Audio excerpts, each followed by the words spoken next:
kita akan mulai dulu dari siapa nih kira-kira yang mau duluan sebelum saya tunjuk. Oke, kalau nggak ada, kita mulai dari yang ada di sini dulu ya. Bu Zulfaida dulu deh, yang saya baru set, yang sudah saya share. Zulfaida, silakan. Nah, boleh ceritakan dulu latar belakangnya apa, background pendidikannya apa, boleh cerita juga latar belakang orang tuanya seperti apa, sehingga saya punya gambaran eh, kenapa alasannya jadi memilih yang ini. Gue silakan paling lama menceritakannya karena kita agak panjang waktunya, bisalah paling lama 5 menit. Monggo. Oma, Oma, Hana. Iya, Hana. Maaf coach, ini lagi sambil ngomong. Solver. Nggak apa-apa, santai aja. Kedengaran nggak suaranya? Sudah. Oke. Kalau basic pendidikannya saya pendidikan anak usia dini, magister pendidikan Islam anak usia dini. Terus memang basicnya dari dulu dari tamat SMA itu mengajar.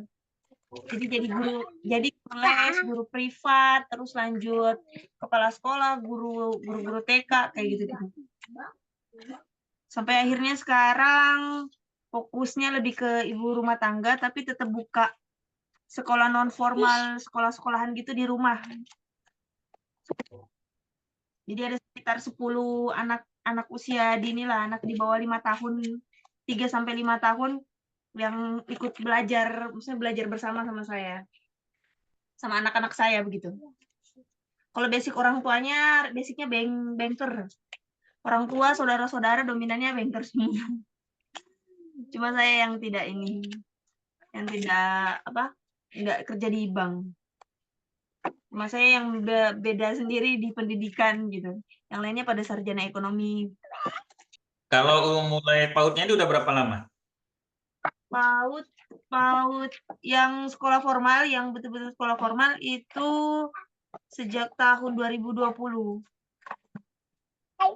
Udah 4 tahun. Tapi itu yang sekolah formal, terus saya keluar dari situ, enggak ngajar di situ lagi, enggak jadi kepala sekolah di situ. Saya cuma di rumah saja. Nah, saya buka sendiri paut-pautan gitu. Sekolah-sekolahan gitu, Solver. Buat orang-orang di sekitar ini. Sekitar rumah, sekitar kampung di sini. Soalnya pautnya yang sebelumnya itu di kota Kendarinya. Nah, sekarang itu di kabupaten. Di kabupaten, di kampung suami saya, karena kebetulan mertua lagi sakit. Nah, daripada saya nggak ngapa-ngapain, nggak ngajar sama sekali, akhirnya saya buka sekolah-sekolahan gitu. Sekolah-sekolahan PAUD. Di rumah, Capseknya cuma di rumah. jadi Ya, capseknya udah berapa lama? jadi capseknya 3 tahun. Kenapa? Boleh tahu alasannya kenapa ini nggak mau jadi capsek lagi atau gimana? Pindah tempat, pindah kabupaten. Sekolahnya pindah kabupaten atau orang butuh? Sayangnya.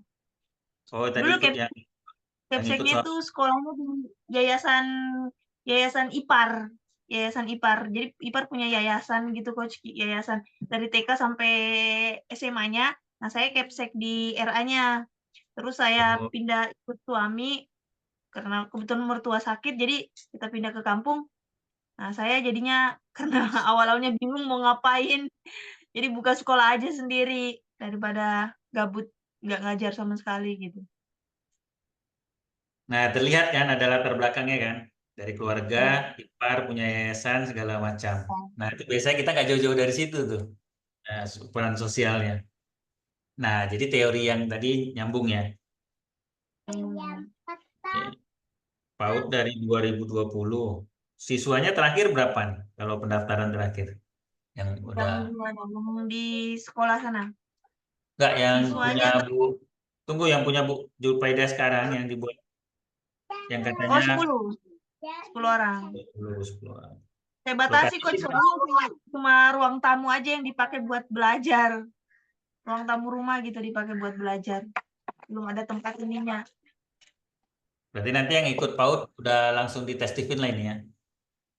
Ya kemarin udah saya kasih saya kasih ya seminar-seminar kecil-kecilan lah buat orang tuanya. Oke, oke. Nah, sekali lagi ya, Bu Zulfaidah, saya tidak membahas ini salah atau benar, dan eh, saya tidak membahas apakah ini harus dijalankan atau tidak ya. Fokus kita adalah pada eh, apakah cara menetapkannya itu sudah betul, sehingga nanti kalau caranya eh, menetapkannya salah, otomatis nanti eksekusinya jadi salah. Nah, kalau eksekusinya salah, ujung-ujungnya selalu akan eh, galau. Ini udah betul nggak nih jalannya gitu. Nah, kita itu butuhnya gini. Nah, kemarin di materi kan ada juga yang namanya keteguhan, keteguhan karakter. Kalau keteguhan karakternya udah duduk, eh, udah udah komit, itu nanti percepatannya nampak tuh kelihatan. Tapi biasanya kalau orang hasil kerjanya tidak terlalu kelihatan hasilnya, itu sebenarnya kalau bisa diambil kesimpulan, walaupun kita nggak bisa menjudge 100% benar, itu dia punya keteguhan karakter yang belum duduk, belum clear dia maunya apa. Nah, itu jadi indikator tuh. Jadi kalau capaiannya kelihatan banget hasilnya, ya misalkan Anda kerja, eh, apa namanya, peningkatan jabatan itu terlihat gitu, prosesnya, progresnya itu terlihat, dan waktunya itu terlihat normal, atau secara pola sama dengan kebanyakan orang lain. Nah, kalau Anda mengalami itu tidak sesuai, nah itu yang perlu dipertanyakan adalah Anda benar nggak maunya ini gitu. Nah, itu yang disebut jatuhnya nanti pada keteguhan karakter. Nah, ketika kita udah teguh nih kepada kemauan kita, karakter kita, capaiannya itu nanti bisa mengalahi waktu. Makanya keteguhan karakter itu lebih besar dari waktu. Nah, kita bahas ya personality thinking introvert. Nah, bintang terang sekolah UMA. UMA itu definisinya apa, Ibu? Ini ya Uma, ini ibu. Kebetulan ini sudah ada Instagramnya, sudah ada akun-akun sosmednya lah, sudah berjalan berapa ya? Berjalan 2 tahun, berjalan 2 tahun. Oke, saya mau simpulannya gini. Berarti nama sekolahnya dijadikan bintang terang, personal brandnya. Sebelum Berarti jadi nama sekolah, ini jadi apa ya? Sekolah itu kayak cita-cita pengen buat yayasan sendiri gitu, coach, kayak sekolah Uma ID itu. Akhirnya saya jadiin nama sekolah pas pindah ke sini. Tapi sebelumnya sudah ada apa akun-akun sosmed begitu yang saya bangun pakai nama itu, pakai sekolah Uma ID. Isinya itu sharing parenting, sharing tentang pendidikan anak usia dini gitu, coach. So far. sifatnya yayasan dan ujungnya mau jadi bentuknya sekolah. Profesi pengusaha, owner. Jadi saya anggap ini pengusaha atau owner sekolah ya. Iya, Nah, iya, so. indikator keberhasilannya tarif. Nah, KKM membuat modul dan training untuk para umahat terkait pengasuhan dan pendidikan anak usia dini sesuai mesin kecerdasan. Apa hubungannya membuat modul ini kira-kira sama tarif? Hmm, Modulnya mau sebenarnya dijual kalau kan? Atau iya, modulnya mau dijual. Jadi sebenarnya sekolahnya ini bukan pengen punya sekolah formal gitu, coach, bukan.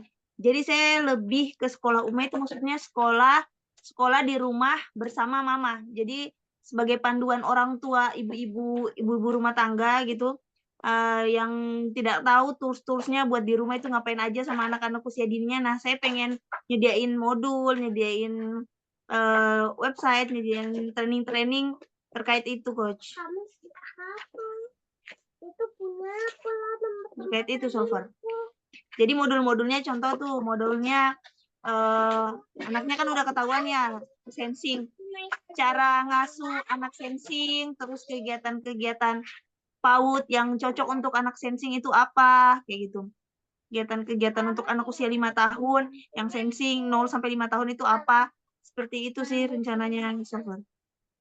berarti si orang tua itu tadi datang ke sekolahnya Bu Zulfaida, ngantarin anaknya, Ya, kemudian yang menjalankan modul-modul tadi si anak tadi atau orang tuanya? orang tuanya. Orang tuanya. Berarti Ya. si orang tua menjalankan modul untuk anaknya. Iya. Sehingga berarti nggak perlu sekolah ya? Ya, jadi Bisa di sekolahnya rumah. sama mamanya sendiri. Oh, itu maksudnya sekolah Uma. Oh, baru saya nangkap. Ya, sekolah di rumah bersama mama begitu. Oke, berarti ketika orang tua ini daftar, mereka dapatkan modul-modul dari Bu Julpaida, Ya, kemudian mereka jalankan di rumah dan ya, dievaluasi sama Bu Julpaida. ya begitu. Oke, Betul. kalau kayak gitu kira-kira, kalau menurut saya lebih pas profesinya konsultan nih kalau menurut saya, Hmm, ya kan? ya, Konsultan. Kalau dikaitkan sama indikator keberhasilannya mau tarif. Ya, jadi ya. konsultan yang dia bertarif. Jadi ini ada dua nih sebenarnya. Eh, Semuanya ini bisa lining, bintang terang sama. Kalau dari penjelasannya Bu Julpaida ya, semuanya bisa lining. Cuma satu yang nggak lining, profesinya. Kalau dilihat dari cara kerjanya, seperti yang dijelaskan tadi. Jadi lebih lebih pas profesi itu konsultan sekolah UMA. Gampangnya gitu. Kemudian nanti kita tinggal berikan edukasi kepada orang apa itu namanya sekolah UMA. Ya, yang saya tangkap secara gambaran besar di sekolah yang dimana ibunya yang menjadi guru untuk anaknya. Gampangnya gitu ya. Nah, di mana mereka si ibu ini tinggal menjalankan modul-modul yang sudah dibuat sama Julpaidah. Jadi betul-betul ini memanfaatkan kehebatannya orang thinking, ya, membuat SOP, membuat aturan, membuat strategi-strategi, langkah-langkah teknis. Kalau lebih pas saya mikirnya itu bahasanya lebih pas untuk konsultan. Konsultan, profesinya konsultan. Maka bintang terangnya ya tanpa kita merubah indikator ya tarif, karena fokusnya kan mau menjual per modul ya, atau menjual per gampangnya per orang tua lah ya. Ya, jadi satu orang tua itu dinilai berapa. Berarti ini bisa customize. Kan saya tuh maksudnya dari apa yang saya pelajari, saya kan berprinsip jadi tiap anak itu unik ya coach. Jadi nggak solver nggak bisa kita sapu rata cara ininya sama semua. Jadi perlu diobservasi anaknya seperti apa. Kemudian kita customize sesuai kebutuhan anaknya masing-masing gitu. Nah, toolsnya bisa lewat pakai Steven gitu. Salah satu tools untuk tahu ini anaknya. Oke, oke. Wah, ini menarik ini. Jadi personal banget ya kepada si orang tua tadi untuk anaknya. Lebih ke Jadi personal sih. berarti wajib ikut parenting nih. Ya, Rencana ketemu gitu. dia, ketemu nanti Rencana gitu. 25 pola parentingnya. Nah, kalau dari penjelasan singkat tadi Bu Julpaida itu ya lebih pas menurut saya profesinya konsultan, bintang terangnya konsultan sekolah UMA. Jadi ditambahkan konsultannya di depan. Jadi orang punya gambaran, oh beliau ini konsultan nih. Itu. Jadi bukan pengusaha, ya. Karena kalau pengusaha nanti ditengok sama mereka yang punya mindset pengusaha. Ini pengusaha kok malah dia yang sibuk untuk turun tangan langsung kan gitu tuh. Nah, tapi nanti bukan berarti nggak bisa ke arah sana. Cuma kalau memang nyamannya konsultan, ya itu bisa dijadikan konsultan. Kalau mau pengusaha, maka KKM-nya mesti dirubah. Nah, KKM mesti dirubah itu kalau pengusaha. Tapi saya anggap yang perlu dirubah kayaknya ini bisa dua alternatif ya. Sekali lagi saya intiting nanti ngasih alternatif aja. Kalau Bu Julpaidah mau profesinya pengusaha, maka indikator keberhasilannya mesti dirubah menjadi laba. KKM-nya juga mesti dirubah jadi KKM-nya seorang pengusaha. Gampangnya kalau dia pengusaha, maka KKM-nya itu punya sekolah, punya yayasan besar. Cuma tadi saya memastikan lagi sampai saya nanya ulang, ini seperti apa konsepnya. Cuma dari konsep yang dijelaskan, menurut saya lebih pas itu konsultan. Jadi bintang terangnya konsultan sekolah umum.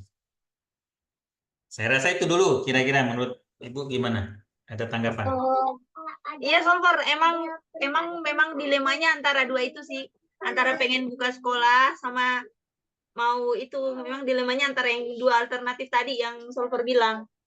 Cuma kesini saya merasa kalau yayasan kan butuh kerja sama yang banyak. Saya tuh kayak kurang cocok gitu kalau kalau jadi kepala, terus jadi lebih suka kerja sendiri, terus mikir-mikir sendiri kayak gitu. Oke. Nah, kalau kayak gitu mindsetnya udah menurut saya udah oke lah, udah pas tuh. Lebih ke konsultan. Jadi kalau nanti mau jadi pengusaha, mesti cari partner tuh minimal. Ya, Ya, mesti cari partner. Nah, ini karena ini gambarannya orang thinking, jadi saya nggak ngajak mimpinya jauh ke depan ya. Kita ngelihat yang hari ini ada aja. Ini kan cara berpikir orang thinking kan begitu tuh. ini Solver terkait tarif sama prestasi, saya sebenarnya masih galau antara itu sih, antara tarif sama prestasi. Soalnya kalau dari bilang prestasi dari penjelasan Solver, saya juga senang gitu kalau prestasi. Maksudnya saya senang sekolah, terus dapat sertifikasi, terus ikut kayak kemarin ini ikut Steven jadi promotor, terus ikut training-training apa gitu, dapat titel-titel non akademis gitu saja saya senang gitu. Nah, sekarang tanya pribadi, lebih nyaman itu dapat duitnya atau dapat prestasinya. Cuma ini Nyamannya kan ya perempuan kan konkret-konkret aja kan. lebih duitnya atau prestasinya ya. Hmm. Prestasi sejauh ini prestasi sih kayaknya coach. Maksudnya kalau dibandingin ya tetap suka tarif juga, tapi kalau dibandingin sama dapat prestasi gitu lebih bangga aja, lebih kayak merasa penghargaan untuk diri itu lebih ada. Oke, ini saya kasih sudut pandang berbeda. Kalau seandainya Ibu tadi dikasih modul sama Bu Julpaida, kemudian si Ibu tadi menjalankan modul tadi, kemudian anaknya yang tadinya nggak berprestasi menjadi berprestasi, ya. Nah, bisa nggak kebanggaan prestasinya ada di situ? Kalau untuk yang sudah terjadi ya coach ya, udah solver yang udah terjadi. Kalau ada anak-anak di sekolah UMA ini, anak-anak murid saya yang berubah, yang lebih pintar gitu, lebih ada perubahan, saya kayak merasa, wih, ada kebanggaan sendiri gitu. Apalagi kalau ngadepin anak-anak yang apa ya, anak-anak yang kebutuhan khusus gitu ya. Terus ada lonjakan perkembangan dari anak itu kayak rasa kayak bangga gitu. Kayak lebih lebih berasa gitu ininya daripada dikasih dikasih mungkin orang tuanya kasih hadiah atau apa gitu. Nggak terlalu ini sih, nggak terlalu berefek dibandingkan anaknya yang berubah betul gitu. Nah, Nah, kira-kira kalau nanti, dari kejadian kayak gitu berarti apa ya? Bingung juga saya. ya cuma nanti kalau itu didata, Oh, kemudian di di data. Nah, dari data itu nanti yang menjadi seandainya misalkan nanti ada reward-reward atau apa ya? Kayak misalkan pemerintah setempat itu kan buat kayak apresiasi atau penghargaan-penghargaan. Nah, itu didata, nanti didaftarkan ke situ yang sesuai dengan yang kita kerjakan ini. Sehingga nanti bisa dapat prestasi dari pemerintah. Tapi itu sifatnya daya jalar dari tarif. oh iya, iya, Jadi iya. gini ya, teman-teman gak usah khawatir. Eh, oh, kalau saya fokus ke tarif berarti saya nggak bisa dapat prestasi. Bisa. Oh, Cuma di kepalanya kita, ketika kita menetapkan tarif, maka cara kerjanya itu dominan cara kerja untuk mendapatkan tarif. Ujungnya nanti kita akan punya daya jalar semuanya, bisa dapat tarif, dapat laba, dapat prestasi, dapat rating, dapat gaji juga dari situ. Jadi nggak usah khawatir yang lain itu nggak didapat. Cuma yang paling penting tuh ketika kita menetapkan ini nyamannya kita tuh yang mana gitu. Karena itu yang bikin kita bisa istiqomah. Kalau nggak nanti nggak istiqomah, kalau nggak duduk dia. Dan kalau dari cara kerjanya, kalau dari KKM yang disebut, ini lebih kepada memang pasnya tarif. Tapi kalau begitu KKM-nya berubah aja, itu bisa jadi berubah sudut pandangnya. Tapi kalau tadi KKM-nya dibuat eh, menjadikan modul ini tadi bisa diakui sama pemerintah setempat atau dinas pendidikan atau menjadikan modul ini menjadi buku acuan untuk para orang tua ketika dia Nah, itu nanti ada potensi dia bisa ke prestasi. Tapi itu bisa menjadi langkah berikutnya. Nah, sekarang Bu Julfaida maunya yang mana tuh nyamannya? Nah, nanti coba dipikirkan lagi. Jangan bukan hari ini jadi keputusan. Tapi gambaran itu tadi bisa membuat nanti, oke, saya nyamannya yang mana ya? Mau tarif atau prestasi? Tapi kalau dari KKM untuk masuk ke pengusaha kurang pas KKM-nya.